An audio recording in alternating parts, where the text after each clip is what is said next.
Welcome to Washington Today for Monday, April 13th, 2025. I'm Gary Sterkoff. Thank you for joining us. President Trump and El Salvador's president, Nayib Bukele, met at the White House today. Both made clear that they have no plans to bring Kilmar Abrego Garcia, the Maryland man who was wrongly deported to El Salvador, back to the U.S. Their words come in spite of a Supreme Court ruling that the Trump administration must facilitate Abrego Garcia's return. President Trump also talked about tariffs, Russia's deadly attack on Ukraine yesterday, and the state of talks with Iran. We'll hear what he had to say about it all and get reaction from two members of Maryland's congressional delegation coming up. And with Congress in its Easter and Passover recess, Democrats continue to crisscross the country, speaking out on Trump administration policies. California Congressman Ro Khanna was in Ohio today. New Jersey Senator Cory Booker was in Arizona yesterday. Both of them talked economic issues and possible cuts to Medicaid and other services in the Republicans' budget. We start at the White House and a question about Kilmar Abrego Garcia to President Bukele. Can President Bukele weigh in on this? Do you plan to return him? Well, I'm supposed to not suggesting that I smuggle terrorists into the United States, right? It's always how can I smuggle? How can I return him to the United States? Like, I smuggle him into the United States, or what do I do? Of course, I'm not going to do it. It's like, the question is preposterous. How can I smuggle a terrorist into the United States? I don't have the power to return him to the United States. But you could release him inside El Salvador. Yeah, but I'm not releasing. We're not very fond of releasing terrorists into our country. We just turned the murder capital of the world into the safest country of the Western Hemisphere, and you want us to go back into the releasing criminals so we can go back to being the murder capital of the world? No, that's not going to happen. They'd love to have a criminal, released into our country. There's a fascination. They would love it. Yeah. They're sick. These are sick people. Marco, do you have something to say about that? Yeah, Stephen outlined it. I don't understand what the confusion is. This individual is a citizen of El Salvador. He was illegally in the United States and was returned to his country. That's where you deport people, back to their country of origin. Except for Venezuela, that wasn't refusing to take people back, or places like that. I can tell you this, Mr. President. No, the foreign policy of the United States is conducted by the President of the United States, not by a court. And no court in the United States has a right to conduct the foreign policy of the United States. It's that simple. End of story. And that's what the Supreme Court held, by the way, to Marco's point. The Supreme Court said exactly what Marco said, that no court has the authority to compel the foreign policy function of the United States. We won a case 9-0, and people like CNN are portraying it as a loss, as usual, because they want foreign terrorists in the country who kidnap women and children. But President Trump, his policy is foreign terrorists that are here illegally get expelled from the country, which, by the way, is a 90-10 issue. Well, Mr. President, you said that if the Supreme Court said someone needed to be returned, that you would abide by that. You said that on Air Force One just a few days ago. And they said that it must be facilitated. Why don't you just say, isn't it wonderful that we're keeping criminals out of our country? Why can't you just say that? Why do you go over and over? And that's why nobody watches you anymore. You have no credibility. Asking the questions there, CNN's Caitlin Collins, and we heard President Bukele answer, as well as Secretary of State Marco Rubio and Deputy White House Chief of Staff Stephen Miller in there as well. President Trump was also asked about a possible U.S. response to yesterday's Russian missile attacks in Ukraine. Are you considering additional sanctions against Russia after their latest attack? And do you have an update on the rate and when you might announce semiconductor Well, I already tariffs? have sanctions on Russia. I put them there. If you remember, Nord Stream 2, that's the big pipeline that goes through Europe. I stopped it. That's Russia's pipeline, the largest pipeline, I think, in the world, goes to Germany. And I stopped it. And when Biden came in, he approved it. And then they say, oh, I'm friendly with Russia. No. Putin said, if you're my friend, I'd hate to see you when you're my enemy. I stopped the biggest economic job they ever had. I stopped it cold, right? It was dead. You know that, right? And Biden came in and he immediately approved it. What was that all about?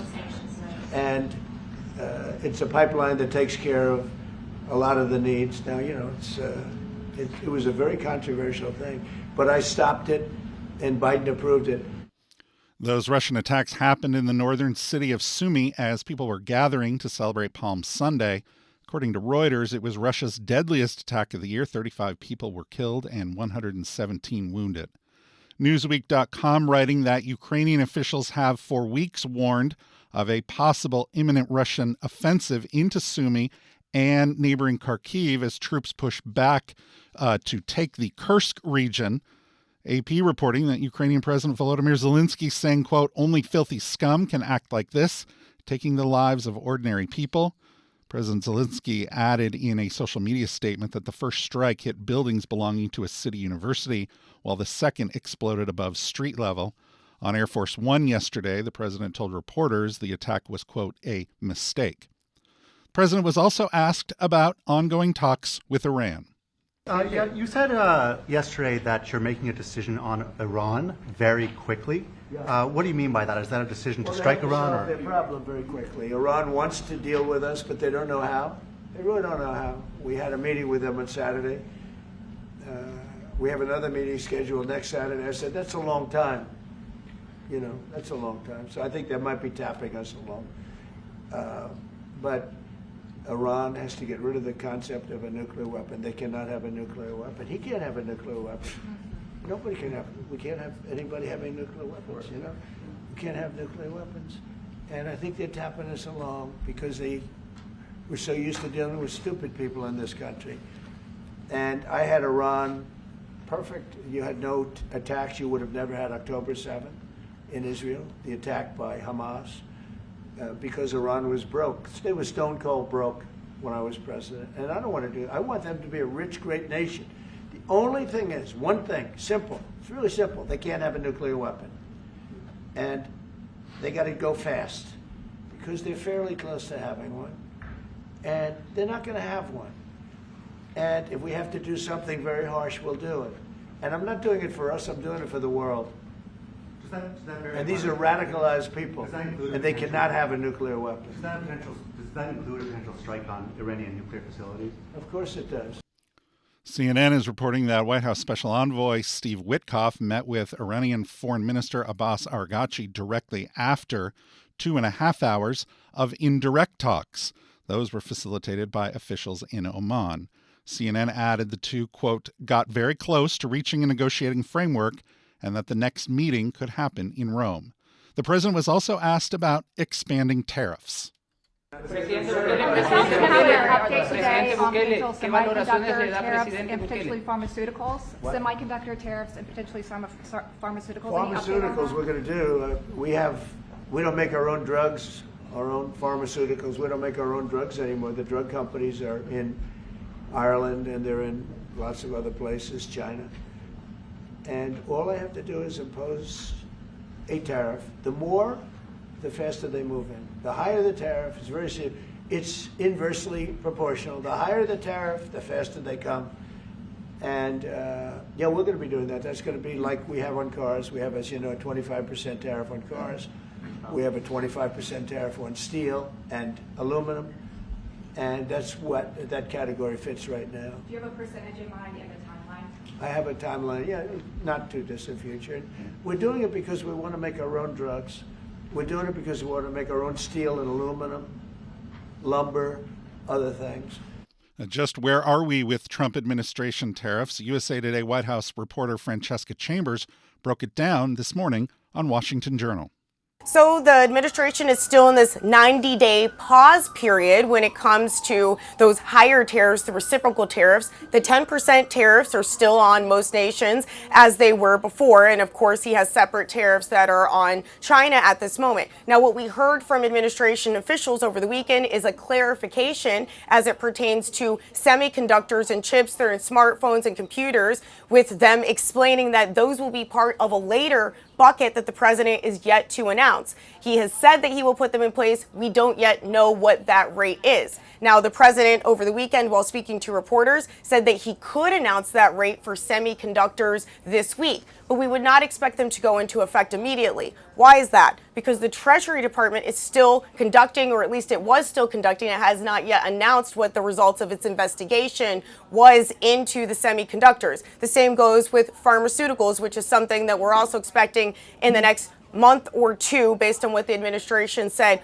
over the weekend. They're leaning into the same authority that they used to put in steel and aluminum tariffs. They also say that they're looking into copper tariffs, and those are expected to come soon as well. Francesca Chambers also said there haven't been any high-level talks between U.S. and Chinese officials on escalating tariffs between the two countries. Well, U.S. officials stressed over the weekend that President Trump has had in the past a good relationship with President Xi Jinping, and they're hoping that that can carry them forward through this dispute over the tariffs and what is an emerging trade war between the two countries. But we have not known yet China to actually be engaged in direct talks. We heard, I believe it was the Treasury Secretary say over the weekend that it had been intermediaries, but there hadn't been direct talks yet with the Chinese over this issue. New York Times reported yesterday that China has stopped global shipments of many rare earth minerals, magnets, and other items until they draft a new regulatory framework, one that could be aimed at preventing those items from reaching American military contractors and other U.S. companies. You can see all of today's Oval Office meeting at cspan.org and the C-SPAN Now mobile app. And we heard El Salvadoran President Bukele's comments that he would not return Kilmar Abrego Garcia to the U.S. That drew reaction from members of Maryland's congressional delegation today. Here's Democratic Representative Glenn Ivey. It is astonishing that the Trump administration continues to pretend like they can't have this man brought back. President Trump could direct him to bring him back. The Attorney General can direct him to bring him back. Instead, it looks like they're trying to force a constitutional crisis and force the Supreme Court to order it directly. But we do extraditions all the time. The United States has people brought back to the United States. Usually they're criminals and there's some kind of indictment over their head. In the instance where this is an innocent man who's done nothing wrong and the government admitted that they made a mistake in sending him, this should have happened days ago, and there's no excuse for dragging their feet anymore. Democratic Senator Chris Van Hollen said he wants to meet with President Bukele as soon as possible. Well, I'm trying to meet with him while he's here. As you know, he arrived just the other night. He came to Andrews Air Force Base in the state of Maryland, meeting with the president. So my first choice would be to meet him while he's here. But if he won't meet or can't meet, I intend later this week to travel to El Salvador and seek a meeting with the president or other government officials, because it is absolutely unjust and illegal to have this Marylander detained one more day in a notorious prison in El Salvador. As Congressman Ivey said, I mean, I want to underscore, of course President Trump could have just said, bring him home. Of course he could have done that. But this is an administration that has lied about Mr. Abrego Garcia, right? The Vice President of the United States tweeted out that he had a criminal record. That was a lie. They're just lying. They've gotten caught lying. They don't want to admit it. And they have an obligation to bring him home. But I will say the president of El Salvador should not now take it upon himself to say that he is detaining him for one more day, because that is kidnapping. I understand that the Attorney General said that we would provide a plane to bring him home. So all the president of El Salvador has to do now is hand over and release an innocent man and let him come home to his family. He also said he believes the president will listen to him. I believe the president of El Salvador will recognize why it's important to allow him to return to the United States of America. The United States and El Salvador have had a strong relationship over many years. The United States provides lots of support to El Salvador. That support is not merely an issue for the executive branch.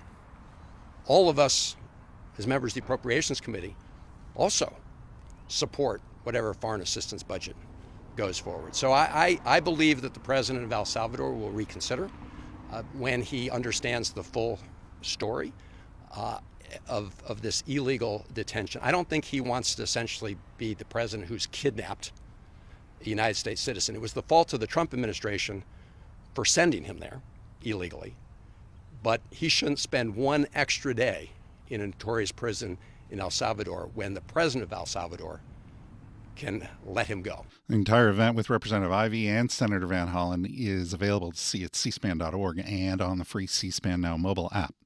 The Federal Trade Commission's antitrust case against Meta kicked off in a courtroom here in Washington, D.C. today. It's the culmination of a nearly 6-year investigation into whether the social media giant broke competition laws in acquiring Instagram and WhatsApp.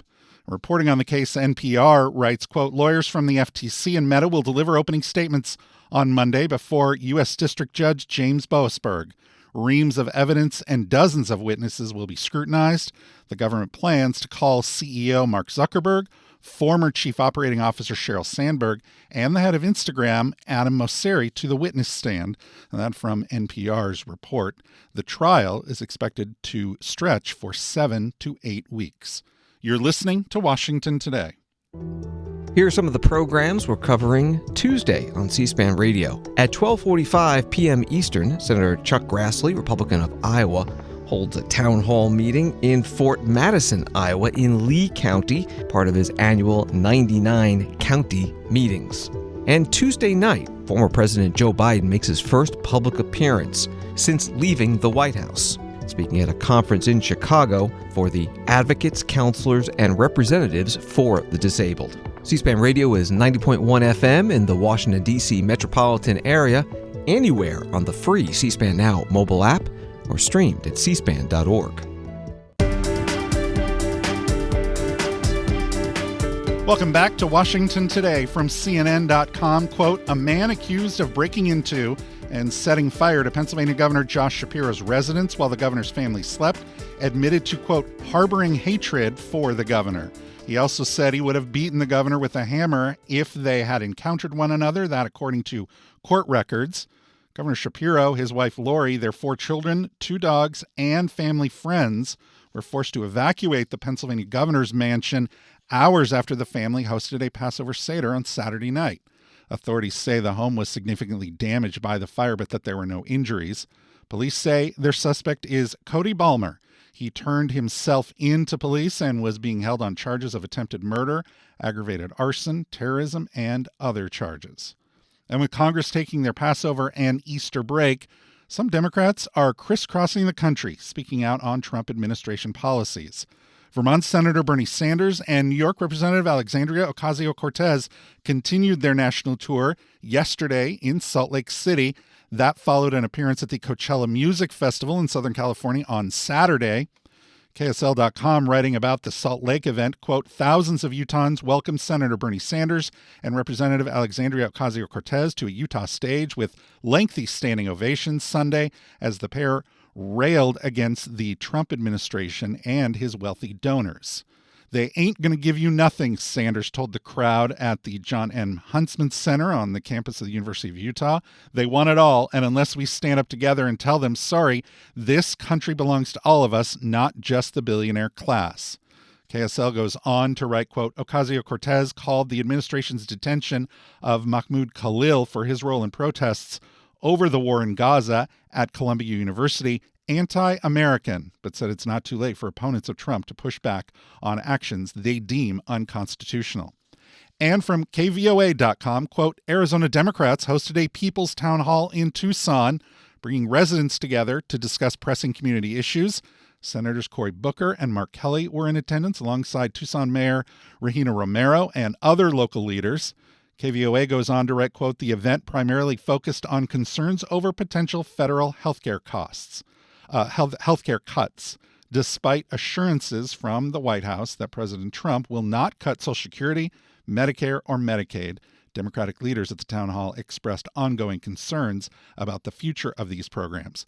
Here's what Senator Booker had to say to reporters. This is not an issue right now of what Donald Trump says is what he's doing. The bill that has moved through Congress clearly takes direct aim at Medicaid and other vital programs. You don't have to even wait for that bill. He's already undermined Social Security in the United States of America, and you see that by them undermining services and shaking what is bedrock promise to people. He's attacked public education. He has attacked retirement security. He's attacked our veterans. These are all things and folks that he said he would not do anything, but the facts are the facts. And so here we have what I think is probably one of the greatest threats to Americans' well-being, because as Senator Kelly said very plainly, We have a complicated medical system in the United States of America. To attack Medicaid would not only hurt the direct recipients who rely on Medicaid, but it would hurt our entire medical system because so many of our hospitals, so many of our doctors, and so many of our other medical professionals really rely on that program to make everything work. This is a threat to us, and it's not kind of wait and see. We'll try to trust you, Donald Trump. It's time to stand up right now and not focus on Donald Trump only, really focus on those Republican Congress people who have the power to stop him. It only takes 3 people, and I believe one of them is right here in Arizona, to say I'm not going to vote for any bill that in any way cuts or diminishes Medicaid or hurts the great folks of Arizona who rely on programs for their health care, for their retirement security, for their veteran benefits, and more. New Jersey Democratic Senator Cory Booker. Now, this event took place in the state's 6th congressional district, which is represented by Republican Juan Ciscomani. Democrat Greg Stanton, whose district includes a large part of the Phoenix area, was also there. So many of my colleagues in the House, the Republican colleagues, it seems like their number one motivating factor right now in how they make decisions is fear of Donald Trump. If they don't do what Donald Trump wants, they're going to be primaried. I think you're going to hear a lot of people in this audience, Democrats, many of them, but also Republicans and independents who are really angry about what they see going on in Washington, D.C., including the loss of Medicaid. Over 100,000 residents right here in AZ 06 would lose Medicaid coverage if the resolution, as voted on by Congressman Ciscomani, does pass. They're going to see a change of political calculus. They better not be afraid of Donald Trump. They better be afraid of the reaction of the regular people in AZ 06 and other districts like it around the country if they don't start standing up to Donald Trump and fighting for health care and Social Security and restoring the Department of Education and these radical things that the president is doing. They better start standing up and having their voices heard. Otherwise, they're going to have a very rough election next year. Meanwhile, California Representative Ro Khanna gave his thoughts on President Trump's economic policies. He spoke at an event at the City Club of Cleveland. Vance and Trump stubbornly cling to 19th century dogma in a 21st century world. No matter how much you want to conquer Greenland or Panama or build a high fortress with tariffs, you simply can't have James Polk's expansionism and William McKinley's protectionism and expect to win in the 21st century. I appreciate the applause. I'm hoping you'll applaud for when I get to the positive message, too. We've got to first get the critique. I'm trying to be fair to them, fair to what they actually believe. Tariffs, slapped on overnight, and suddenly repealed. Some of you saw me on Face the Nation. I couldn't keep track. Are they exempt? Are they not exempt? And back and forth. You really think Mary Barra or Jim Farley at Ford is going to say, yes, let me go to the board and spend billions of dollars when we don't know what the policy is going to be the next day? Many of you are business leaders. That's not how it works. I'll tell you what the tariffs have done. Car prices up between $3,000 and $10,000. Grocery prices up. Construction costs up. The bond market with the yield going high. What does that mean? Interest rates up for your credit cards, for borrowing money for buying a home. And then the nervousness. Just this morning, we had a roundtable with Teamsters and other union leaders, the nervousness of people's retirements. This has been the most chaotic, the most reckless, the most self-inflicted damage that any modern administration has done on the economy in modern history. That's the fact. California Democratic Representative Ro Khanna at the City Club of Cleveland. You can see his entire appearance at cspan.org and C-SPAN Now. Finally, Jeff Bezos' space tourism company Blue Origin completed its latest space flight Monday with a all-female crew.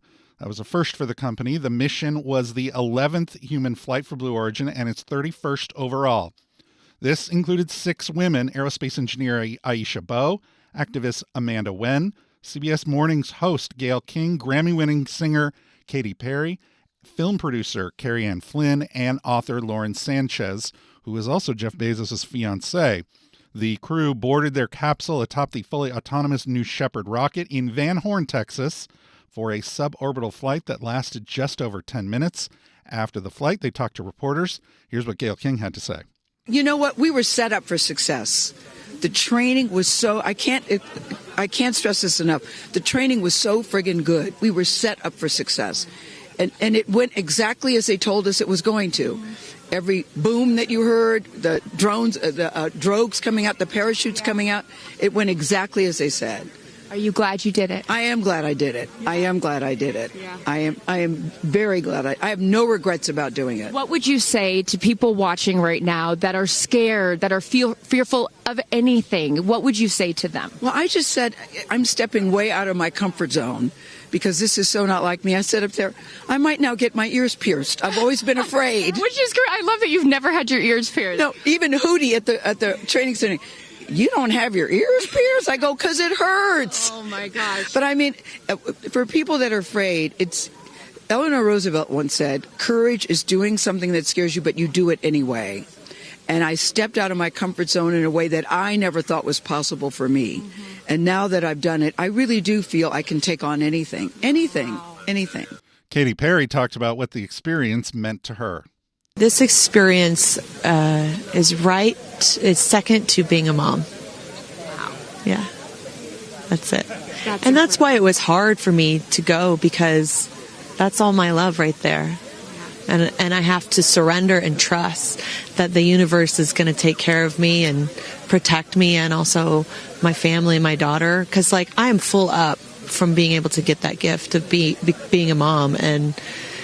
And to go to space is incredible, and I wanted to model courage and worthiness and fearlessness.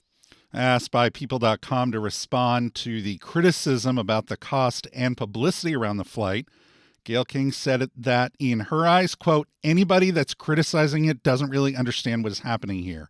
We can all speak to the response we're getting from young women and young girls about what this represents. We covered the launch and landing here on C-SPAN. You can see it all at cspan.org and on the free C-SPAN Now mobile app. That's also where you can find this program as a podcast. You can also find it on YouTube. Just search Washington Today. And for more on the stories that are shaping Washington every day, get our daily email word for word. Just go to cspan.org/connect to subscribe. I'm Gary Sterkoff. Thanks a lot for listening today to Washington Today.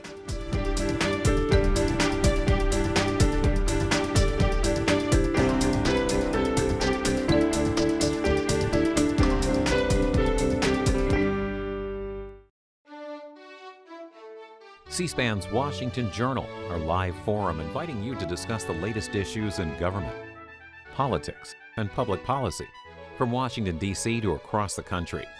Coming up Tuesday morning, we'll talk with Axios senior political reporter Alex Eisenstadt about his book, Revenge, the inside story of Trump's return to power. And then Ling Wei, chief China correspondent for the Wall Street Journal, discusses the brewing trade war between the U.S. and China and the impact of retaliatory tariffs.